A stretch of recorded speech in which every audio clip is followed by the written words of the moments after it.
technologies are political. So we see that different political and historical contexts set the stage for the creation of technologies that are different from those that we have in the United States.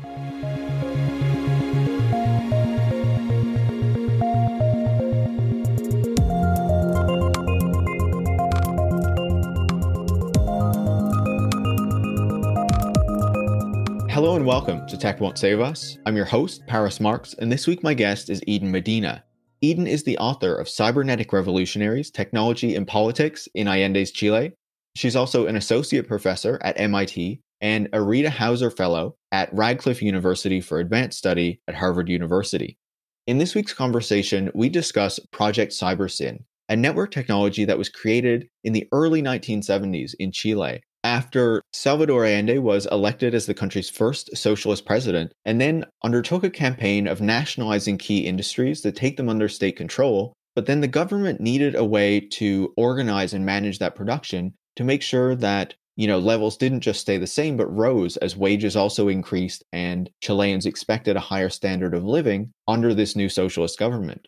So Fernando Flores, who was part of this government, set out to use technologies, to use computers in order to help plan the production of these newly nationalized industries, and contacted Stafford Beer, a British consultant who had written a lot on this topic, to come and help the Chilean government. But, and this is a really important point, this was not just an example of British knowledge coming in and creating a system and then leaving. It was really the Chileans kind of driving the project and making use of foreign knowledge where they didn't have it to build up their own skills and then to build on that information that came from away and to continue innovating in a space where, it was not only outside the global north, but also didn't have the same level of technologies or the same number of computers as, say, the United States or the United Kingdom. And so they had to be really innovative, even by using old technologies to build this really cutting edge system. So this is a fascinating conversation that I had with Eden. I think you're really going to like it. And it also gives us a lot of things to reflect on as we consider what it would mean or what it would look like to build socialist technologies in the present and the kind of questions we would need to be considering and also the challenges that might come up. Tech Won't Save Us is part of the Harbinger Media Network, a group of left-wing podcasts that are made in Canada. And you can find out more about the other shows in the network by going to harbingermedianetwork.com. As always, if you like the show, please make sure to leave a 5-star review on Apple Podcasts and make sure to share the episode on social media or with any friends or colleagues who you think would learn from it. And like every episode, this month's series on tech histories is only possible because of listener support. The shows are available for free to everybody because those who can support the show choose to do so. And those include new supporters like Alexander from London, Hugh, and Raghu Christian from Toronto. So thanks so much to those supporters. And if you like the show and want to join them, you can go to patreon.com/techwon'tsave-us, where you can become a supporter, get a shout out on the show, join our Discord server, and even get stickers at $5 a month or above. Thanks so much and enjoy this week's conversation. Eden, welcome to Tech Won't Save Us. Thank you. It is a pleasure to be here today.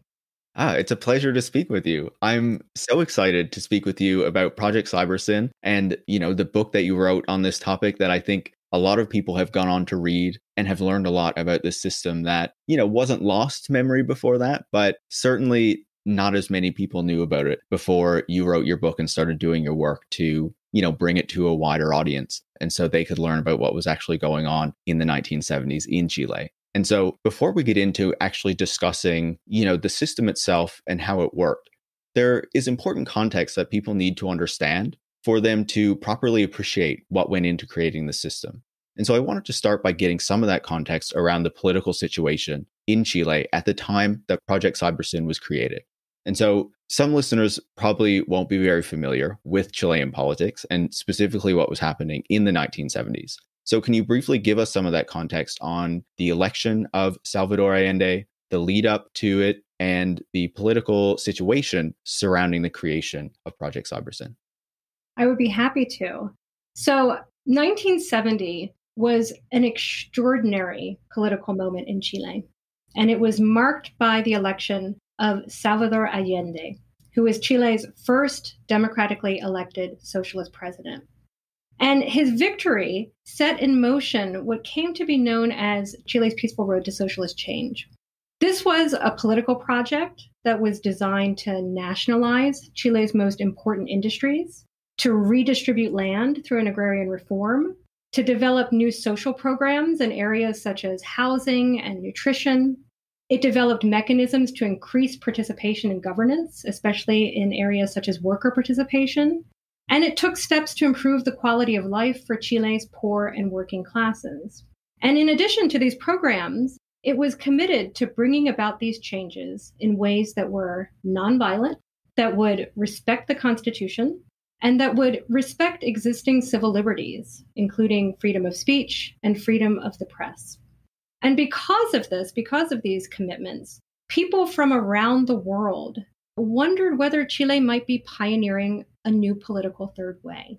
Because we're in the context of the Cold War, we have the two superpowers, the United States and the Soviet Union. But what Chile is trying to do, actually, it fits somewhere in the middle. So there was a lot of excitement about what the Chilean road to socialism might mean in terms of being a new political model. So there are a few other things that listeners need to know. The first is that we are in the context of the Cold War. This is 1970. And it's important because it helps us understand some of the constraints that were being imposed on the Allende government by external forces. It is not a surprise to say that Allende's victory terrifies the Nixon White House, which worried about the spread of communism in the hemisphere. We know that Nixon met with the CIA shortly after Allende's electoral victory to discuss plans to even prevent Allende's confirmation. And also, we know from notes, to make the Chilean economy scream. And indeed, during Allende's presidency, Chile will see a dramatic decrease in foreign aid and foreign credit. The price of copper, which is Chile's primary export, will drop. And U.S. companies will no longer be willing to sell machinery and spare parts to Chile, which has, a very devastating effect on industry and production levels. We also now know that the CIA would go on to spend millions of dollars in efforts to destabilize and overthrow Chile's socialist experiment. So that is an important part of the context. You also need to know that Allende was elected by a very slim margin. So he only won by 1.3% of the popular vote. So he won the election, but he won by a plurality, not a majority. And as a result, he didn't have majority support for the structural changes that he wanted to make in Chilean society. And the other thing you need to know, and this is key to understand the history of Project Cybersyn, is that Chile's road to socialism, increased the access that poorer sectors of the population had to goods. It increased government spending. And, these factors, along with others, made inflation a very real possibility. But there was a belief at the time that inflation could be offset by an increase in production. So what you didn't want demand to outstrip supply, because if demand outstrips supply, then prices are going to go up. But if you can raise supply, then perhaps you can keep inflation and prices in check. And what this meant is that the Chilean economy needed to be able to increase production levels, or at the very least, it needed to be able to keep them constant. Production couldn't go down. And what the Allende government referred to this as is they needed to win the battle of production. They needed to win the battle of production in order for their political project to succeed. But this created a major problem because the state is now in charge of running the most important industries in the country, and they have no experience doing this. And not only do they not have experience doing this, they don't have qualified or enough qualified managers to put in the factories to make sure that the management can be effective on the shop floor. And so the government was faced with a very practical problem of socialist change, which is how do you manage an economy in ways that were consistent with the values that were found in Chile's approach to socialism? I think that's a great explanation of the context that was happening in the 1970s and in Chile specifically. You talked about the attempt by the Allende government to create like a third way. And it was interesting how you described in the book that Fidel Castro visited Chile and criticized the kind of attempt that they tried to make to take this path that was democratic and that took obviously a very different approach from what Castro was able to achieve in Cuba. But you talked there about the lack of management experience, I guess, in terms of being able to manage this economy as the government was nationalizing more and more industries. And, there was also a lack of knowledge and talent, I guess, in creating these technological systems that would go into Project Cybersyn. And so one of the people that the government brought in to help in this process, I guess, of creating this technological system was Stafford Beer, a British consultant. So can you give us some background on Beer and the key ideas of his that went into the project?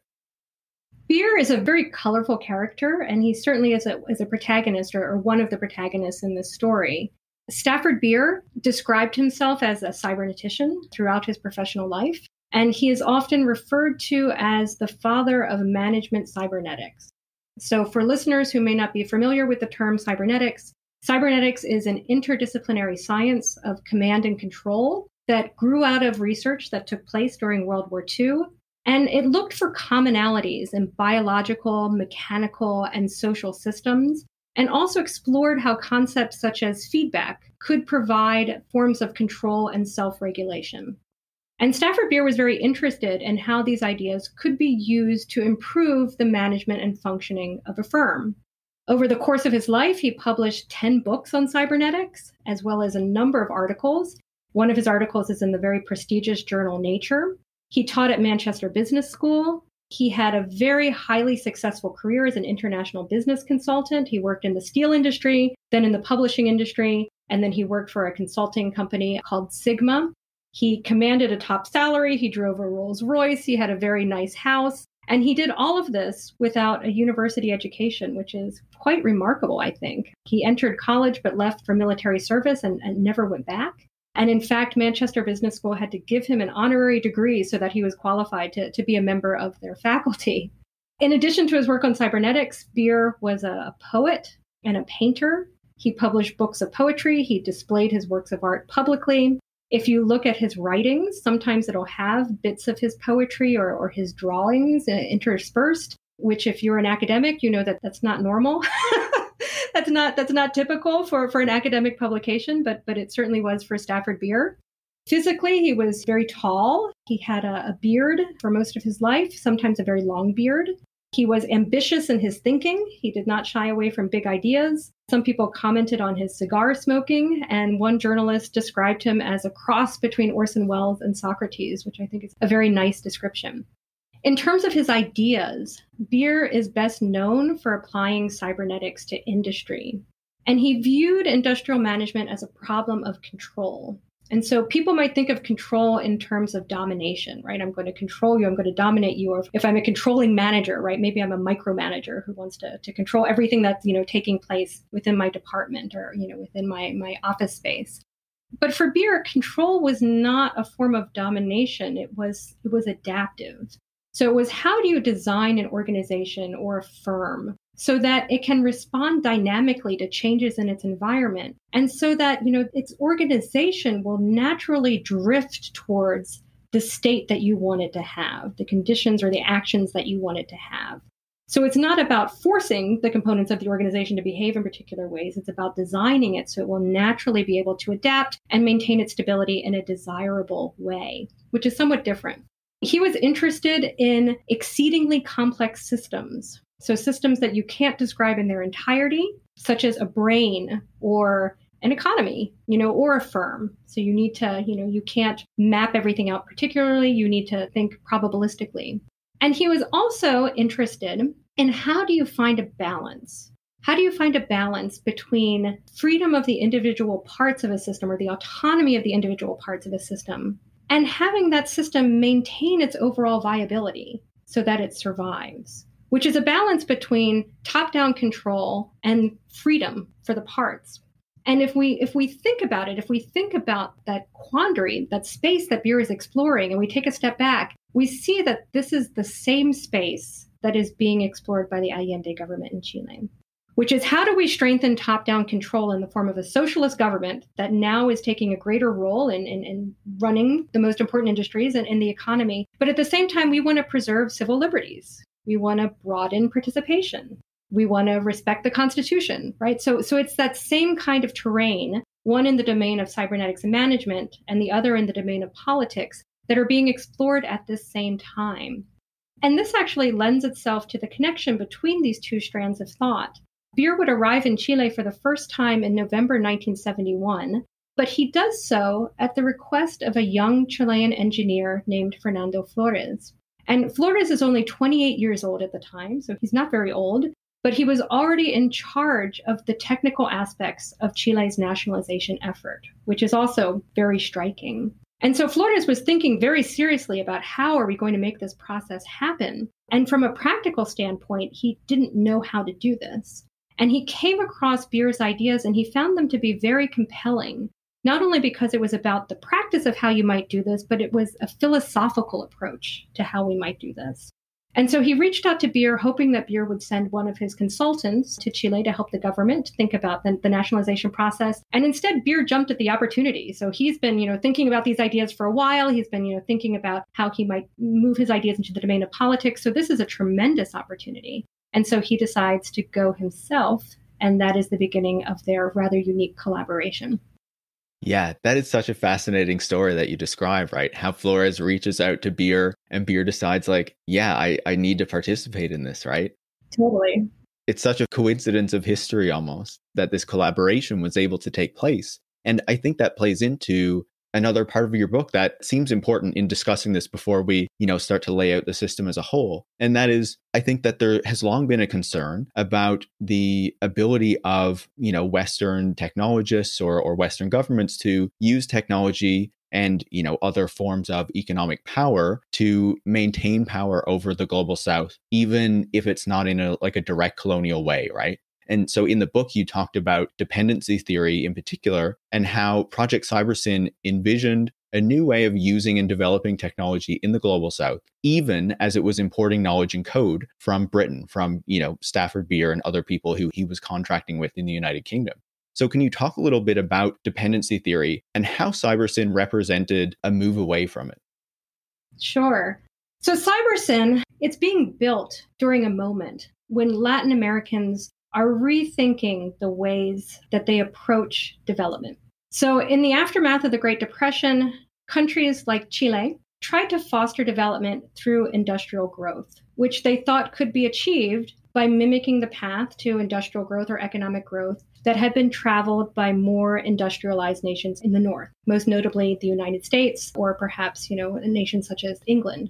And this led to policies where you would try to import machinery, or you would import expertise, or you would, try to create the same conditions in your own country so that you could produce domestically what had previously been imported, or that you could have the same industrial capabilities as the wealthier nations that you hope to emulate. Right? So it was this belief in kind of a universal path to modernity or to progress.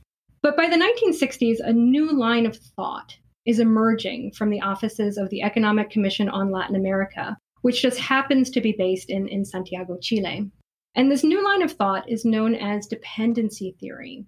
And from this approach, it was argued that it was impossible for Latin American nations to follow the same path as, say, the United States, because economic inequality was a necessary part of the capitalist system. And it was a necessary part of how wealthier nations stayed wealthy. So following this line of thought, importing machinery from a foreign company or allowing a foreign company to set up a local subsidiary, it still would allow the United States or England or wherever to own the means of production. So the answer, some believed, would be to create national industries, to develop national capabilities, or to orient. So that was the word that was being used at the time, to orient science or engineering activities to address local needs. So instead of thinking about universality, it was about thinking about national capability and the ability to address national needs and national problems.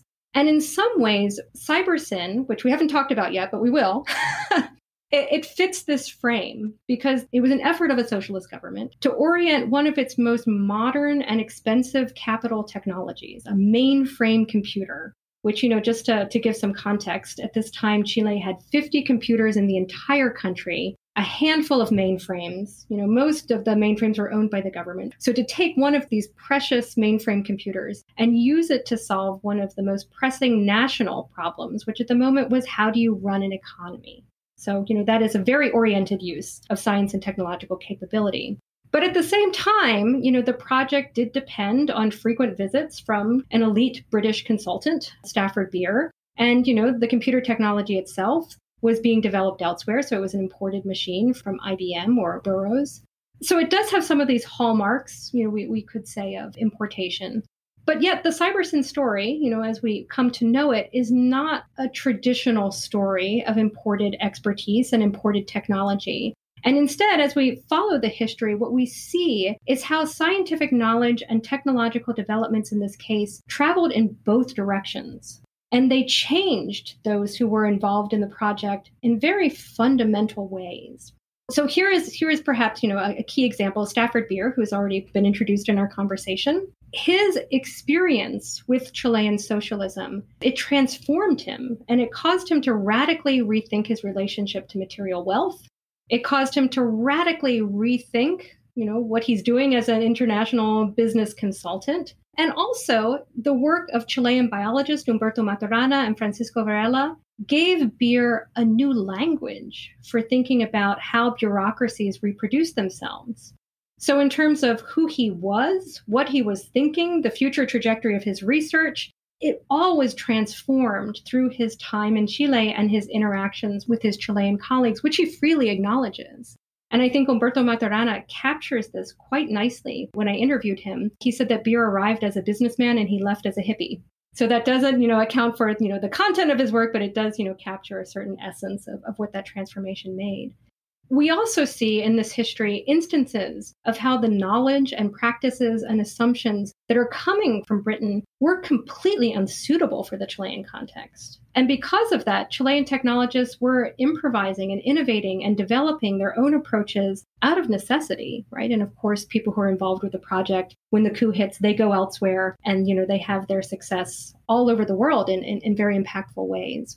So it's not a typical story of technological colonialism or imported expertise. It's a much more complex story, one that's facilitated by friendship, by mutual respect, and political necessity, and also by a space of possibility. And so it's a story of Chile doing something in the area of computing that computer experts in places like the United States and Germany, they didn't even think that it would be possible. But it was possible because of the unique facets of the political context. Yeah, I think one of the really fascinating pieces about the book as well is that it demonstrated that even though the Chilean government and the department or whatnot that was working on the system was relying in part on Beer and some of the groups that he was contracting with in the United Kingdom, as that knowledge came back to Chile, they were not only implementing it, but they were learning from it, learning how to build on it, learning how to innovate with it. So it wasn't just like this very simple kind of importation and then this is how it works and that's it. The Chileans were really learning from it and building on it, which I think is a really fascinating piece of that. Totally. Absolutely. And so, obviously we have talked a fair bit about the context now and, kind of been foreshadowing the arrival of the system as we've talked about some of the key players and what was going on at the time. So I think now is the right time to bring in Project Cybersyn itself. So can you discuss the system itself? How was Project Cybersyn envisioned to work? What were the kind of goals that the Chilean socialists were trying to achieve with it? So Cybersyn consisted of 4 component parts or systems. So what I'll do is I'll describe them briefly, and then I'll describe how they work together. So the first component was known as CyberNet, and it was a telex network. So why a telex network? What is the problem? To appreciate this, you need to understand that Chile was trying to create a national computer network that could be used to run the economy using only one computer, which is just, I think we can all appreciate, the difficulty of that problem and that set of constraints and, the kind of very novel thinking that a solution would require. And so what the Chilean team came up with is, they didn't have a computer network that they could build, but they could build a network of telex machines or teletype machines, which you can think of, these are machines that are akin to a typewriter in some ways, and they use a microwave connection to send text over distances, but they make a clacking sound that is more akin to a typewriter than perhaps some of the technologies we're used to today. So the idea is you can build a national network of these telex machines and have them transmit data about the factories where they're located to a central control room where a computer is located where data could be processed. So building that network of the telex machines constituted the first step of building this system. The second component was known as Cyberstride. And this is a customized suite of software that would run on the mainframe computer. It would take the data from the factories as input, and it would run statistical processing to figure out what that data meant.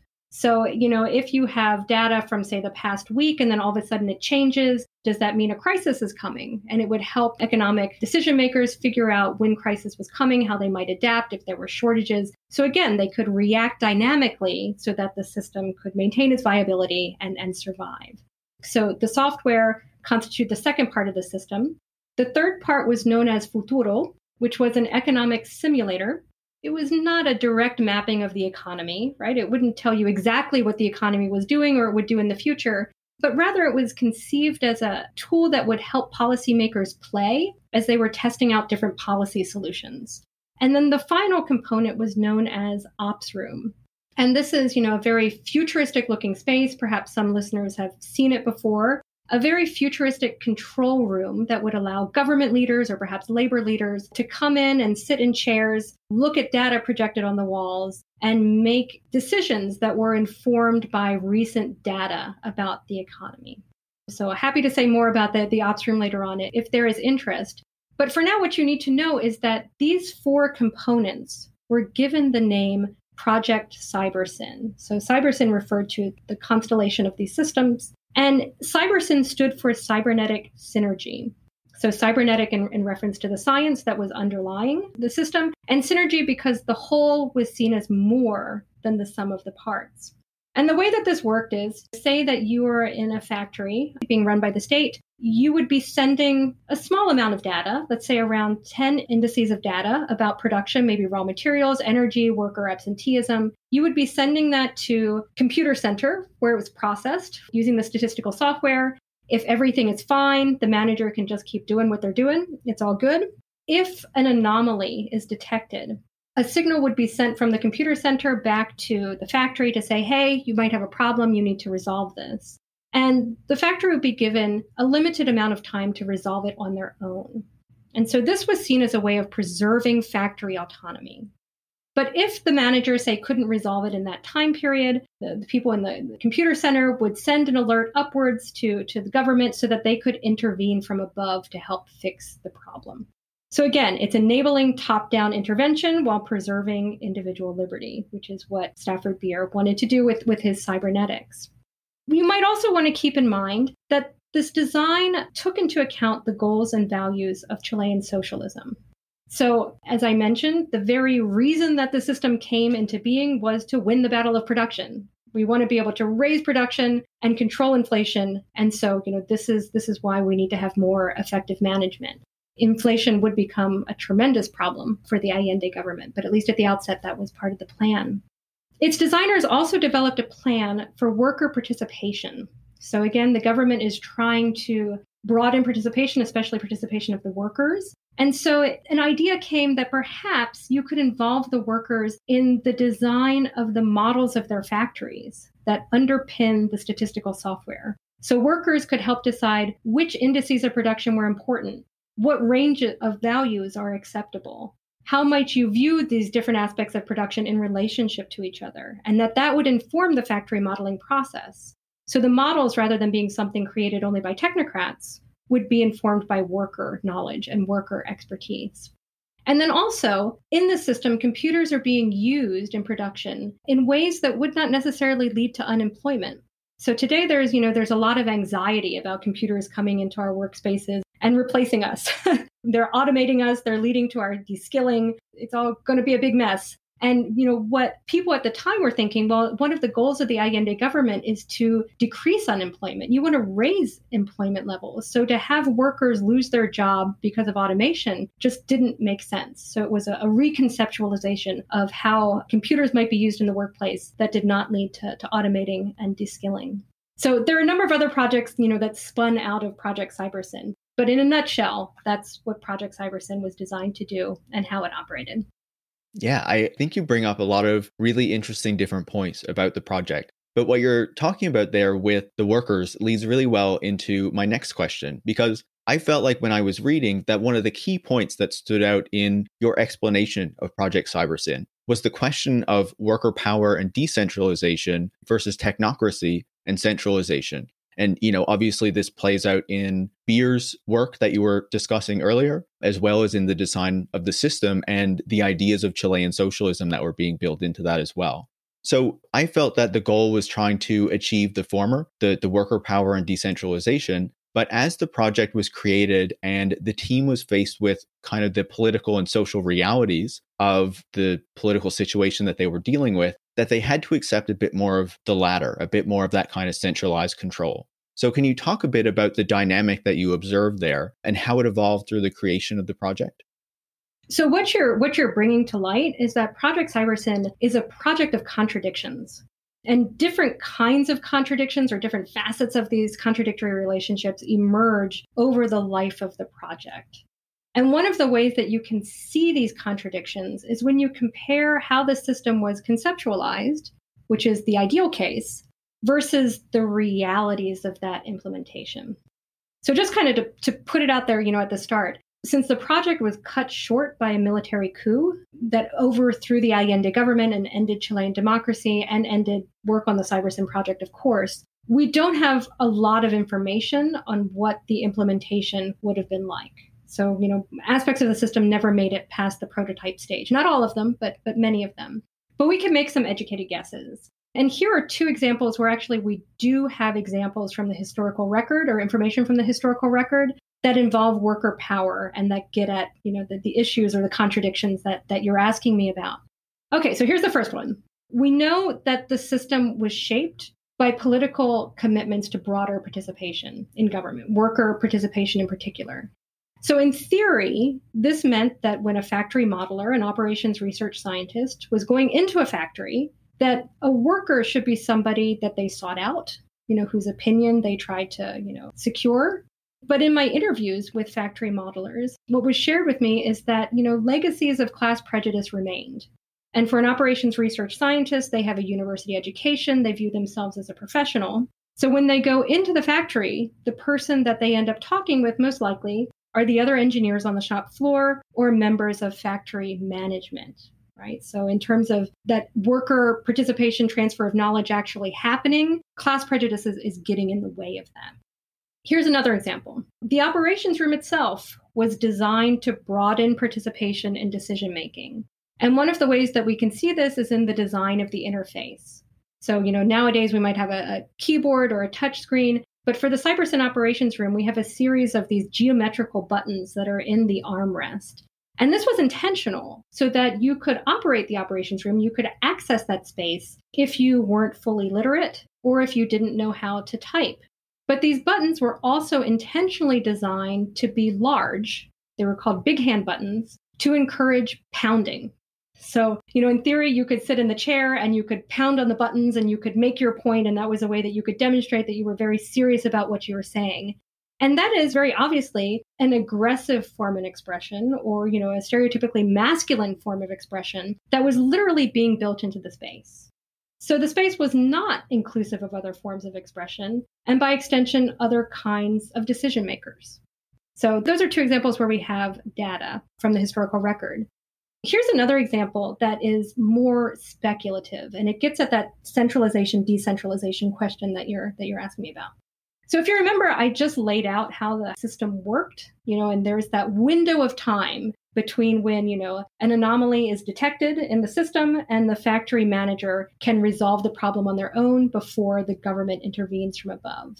And it's that window of time, that delay, that is the crux of preserving autonomy, right? Of striking that balance between decentralization and centralization. But if we think about it on a practical level, and I've thought about this, how do you preserve that window of autonomy, right? I mean, in practice, someone in the computer room could just tell somebody in government and someone, could act on that kind of knowledge. So how do you actually protect that autonomy? And I've been thinking about it, and you would have to do it through policies and regulations and not through the technology itself. And in the absence of such policies and regulations and their enforcement, the technology could easily be used to further centralized government power or government control. So just to show that there is that slipperiness, even in the design itself, and that a system that had been touted as decentralized could very easily become something that is centralized. There are other kinds of contradictions that we see. Over time, we see the government moving from an offensive to more of a defensive position where it's struggling to survive in the face of opposition.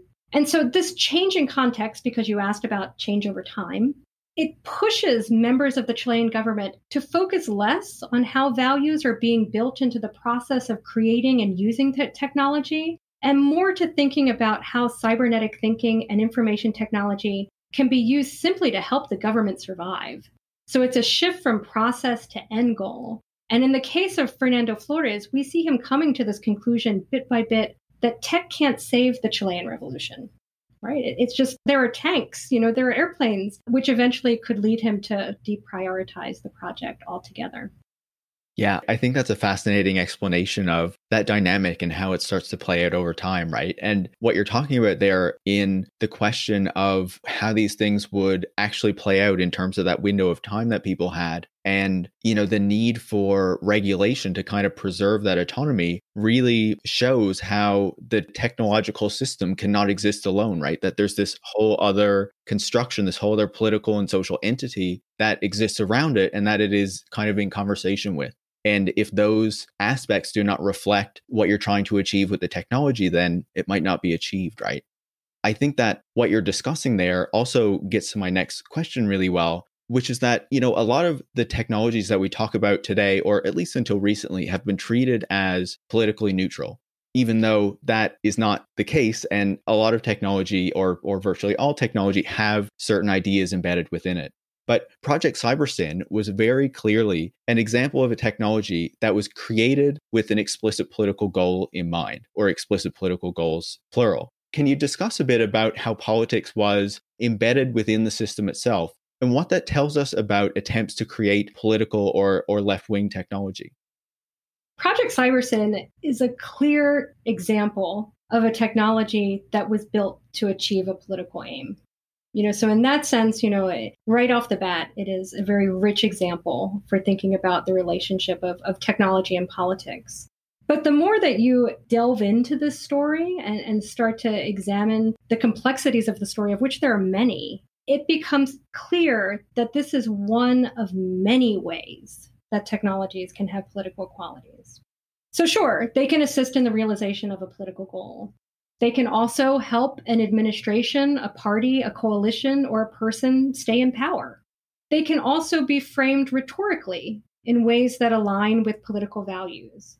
So in the Cybersyn case, members of the team drafted pamphlets to show that this is, associated with the people's science. They created murals. And they had one of Chile's most famous folk singers write a folk song about cybernetics and computation in the context of socialist change. And so, in Chile, murals and folk songs were also artistic hallmarks of the political changes that were taking place. So tying them visually and, through audio culture to those kinds of political shifts.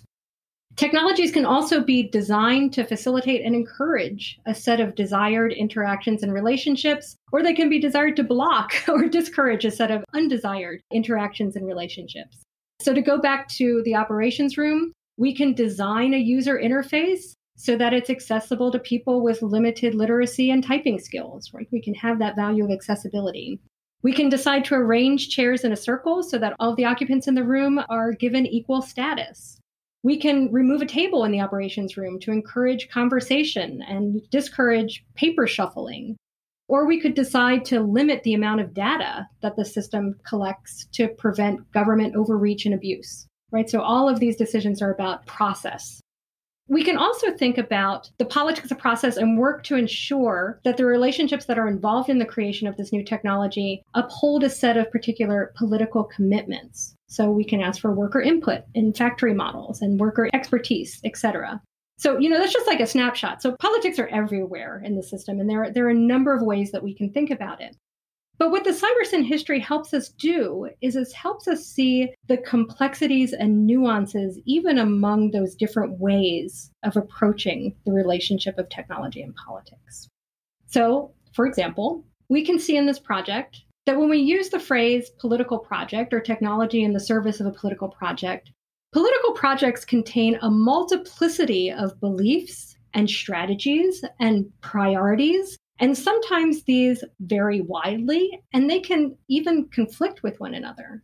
So in Chilean history, in this particular moment, we see that there are deep divides in the left about what socialist change should look like and the strategies that should be used to make it a reality.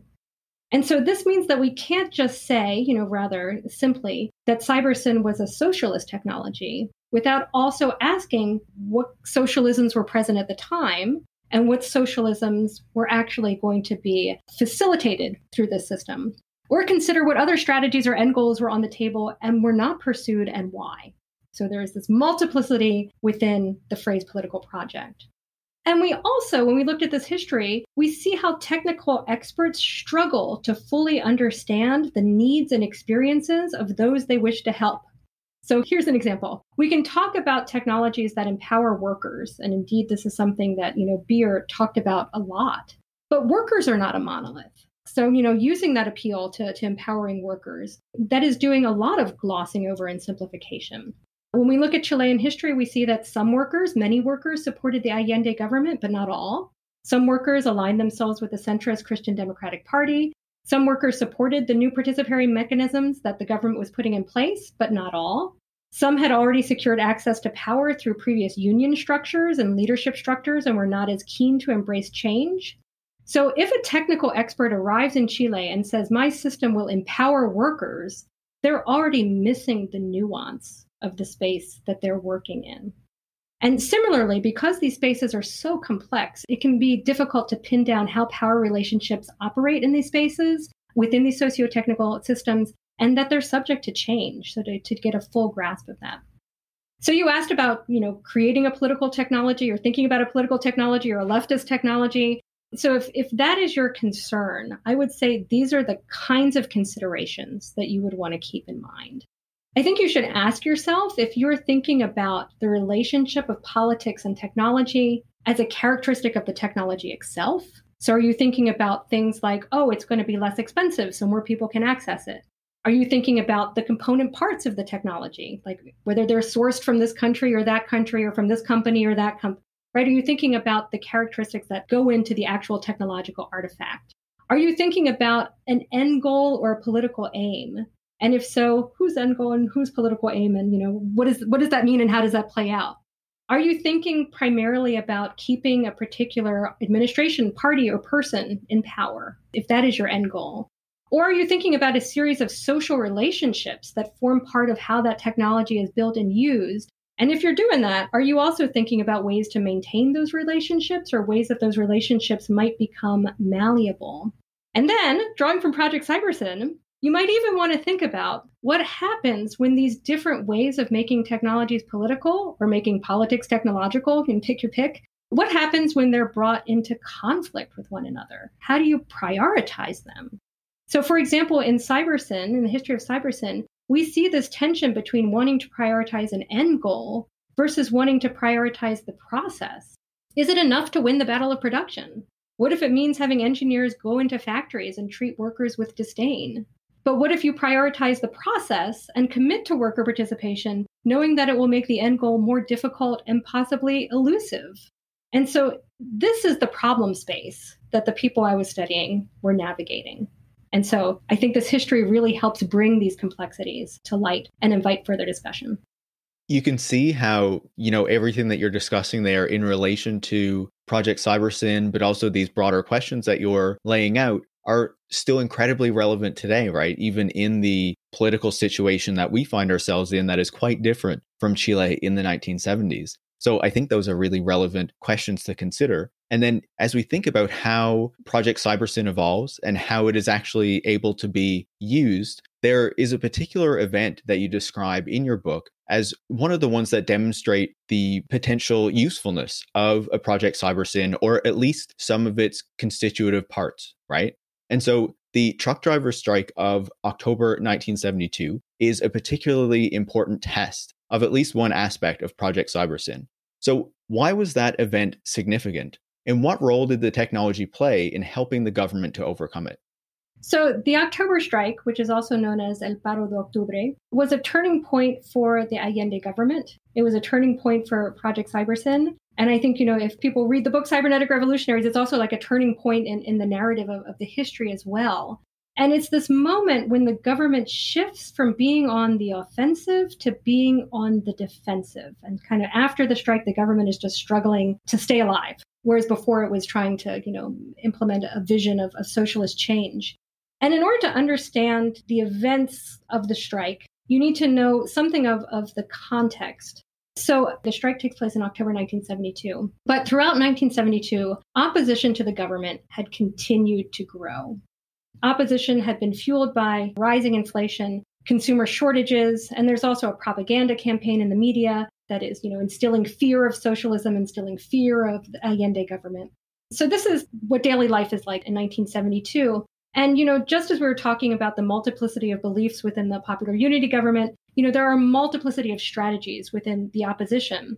And so members of the centrist Christian democratic parties, they say, okay, we're going to take the constitutional route. We're going to hope to get a 2/3 majority in the upcoming congressional election. And if we do that, we can impeach Allende. And that's how we can, move from the socialist experiment.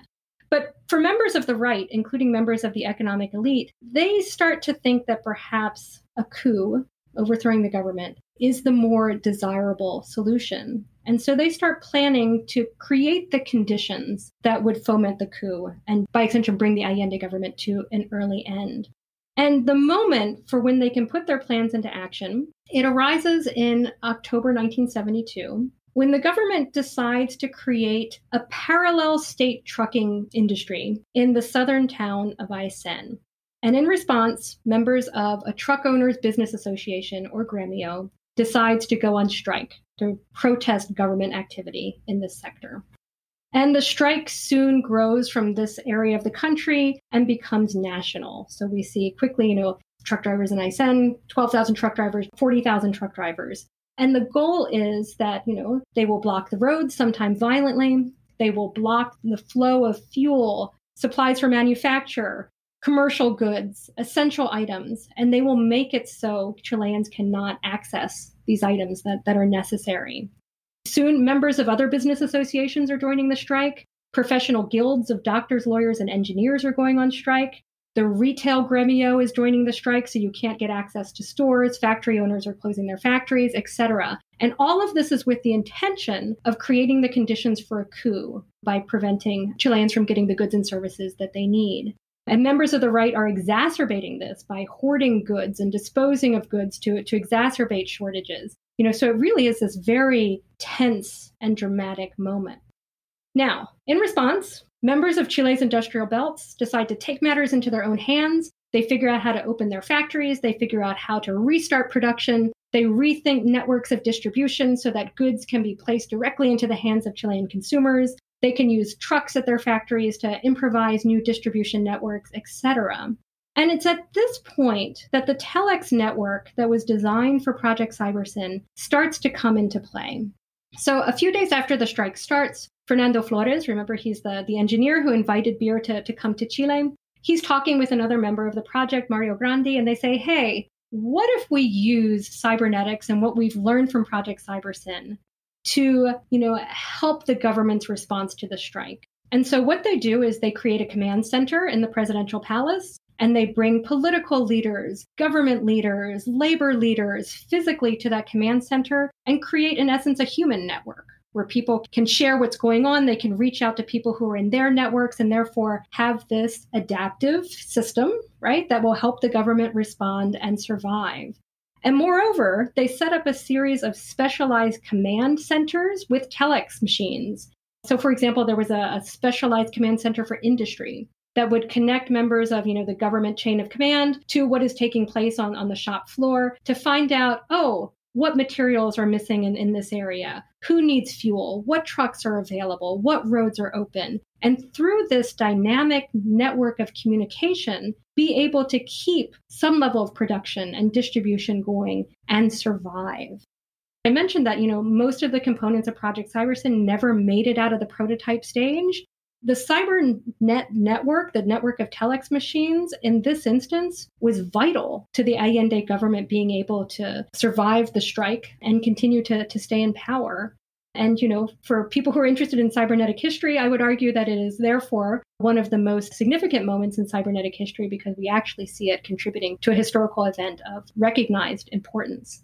But using the telex network, the government was not only able to coordinate its actions dynamically, they were able to generate a written record of what was taking place, which also informed decision making. So it was important in multiple ways. And in fact, it was so recognized as important that when the strike concluded, Fernando Flores received a very substantial promotion and he became the Minister of Economics. And at the time, he was only 29 years old. I'm 29 years old. It's hard to imagine being a Minister of Economics. When you think about it, it is quite remarkable. It is a very remarkable time period.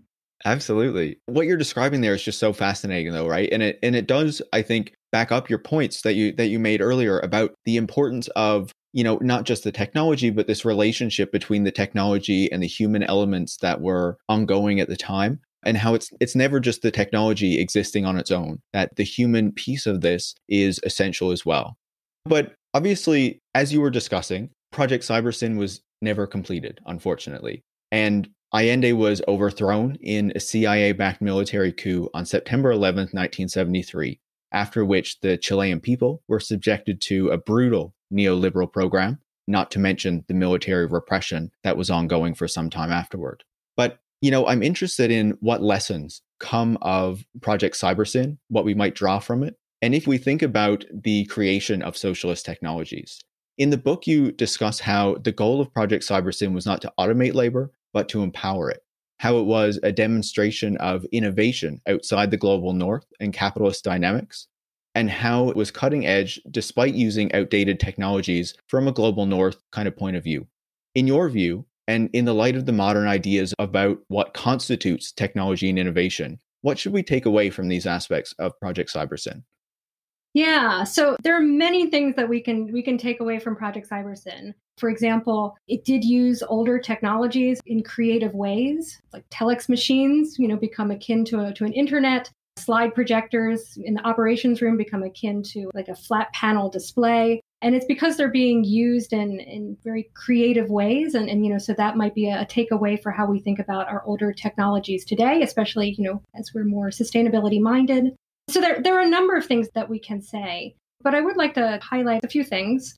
So one takeaway that I think hasn't been stressed yet in our conversation is that Project Cybersyn, it was cut short. So, a military coup took place on September 11th, 1973. It resulted in the death of Allende, the end of Chilean democracy for 17 years, and brought the dictator Augusto Pinochet to power during that time period. So it was a project that was cut prematurely short. Much of what we can say about the project outside of its design is therefore purely speculative. So would it have won the battle of production? Would it have empowered workers? Would it have changed government decision-making in substantial ways? We see hints of what could have been had the government survived, but we can't know for sure. But what we can say for sure from this history and from this event is that international geopolitics can cut the life of innovative technological projects short, and also that it can play a role in determining what technologies succeed and thrive. And therefore, we cannot evaluate this technological success or thriving on technical merits alone. So what we see is that, technologies thrive in part due to the conditions that brought them into being and allowed them to thrive. And these conditions are connected globally. So to say that a US technology or a US tech sector is dominant because it is inherently technologically superior is ignoring the global connectedness of history.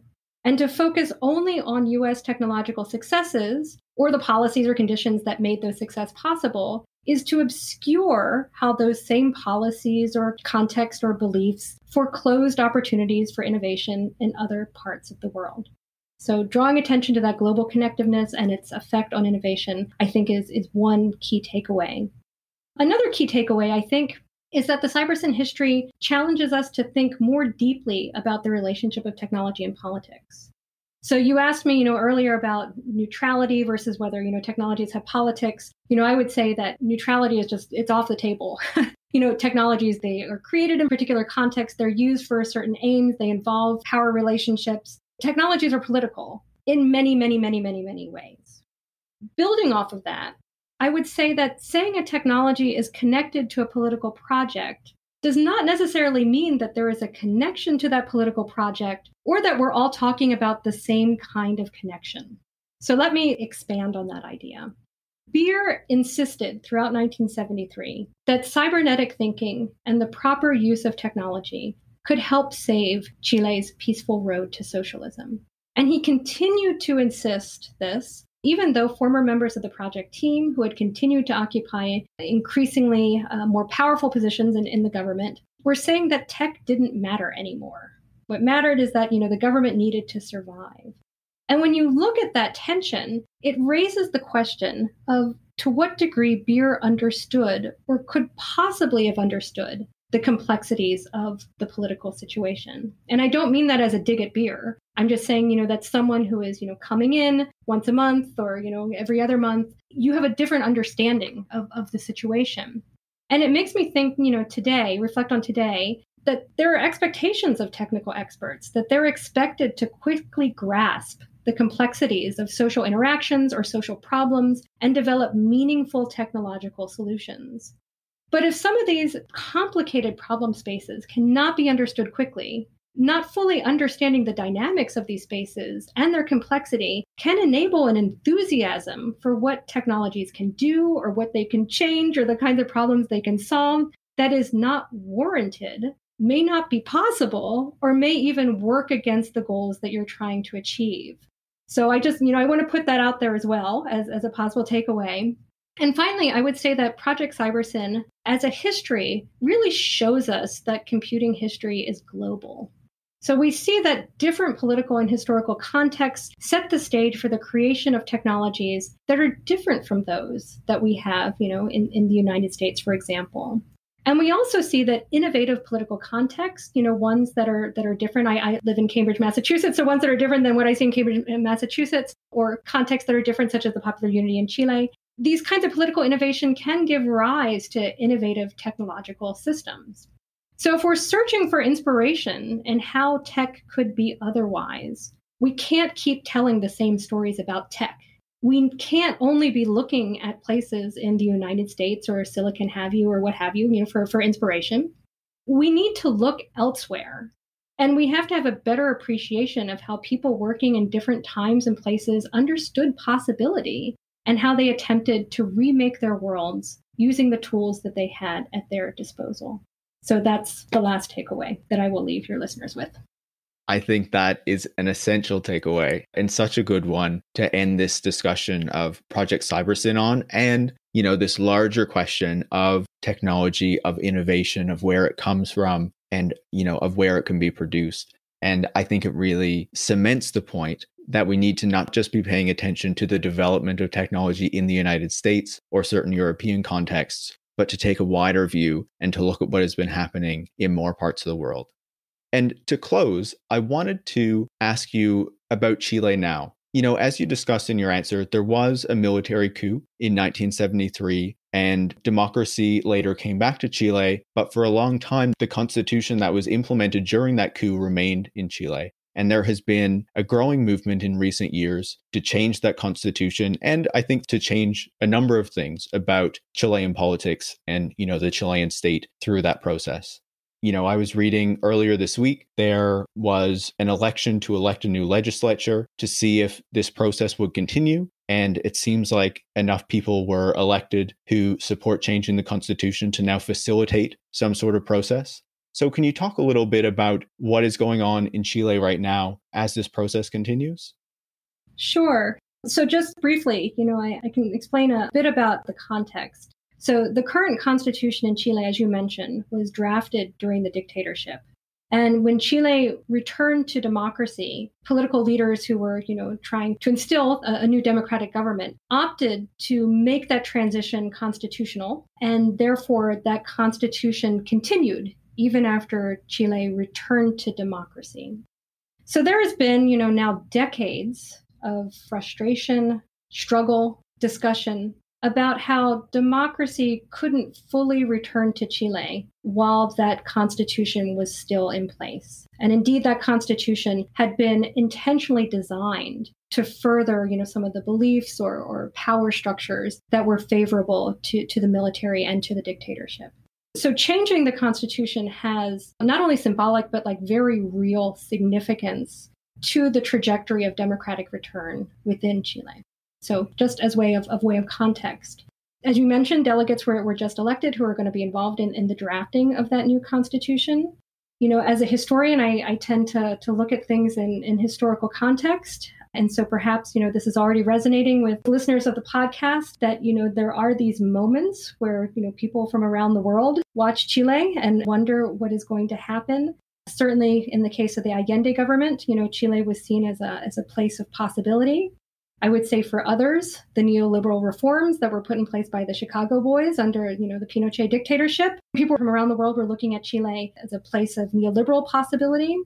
Chile, once again, is a space of political possibility. And, I'm excited to see what will happen. And, I wish Chile well.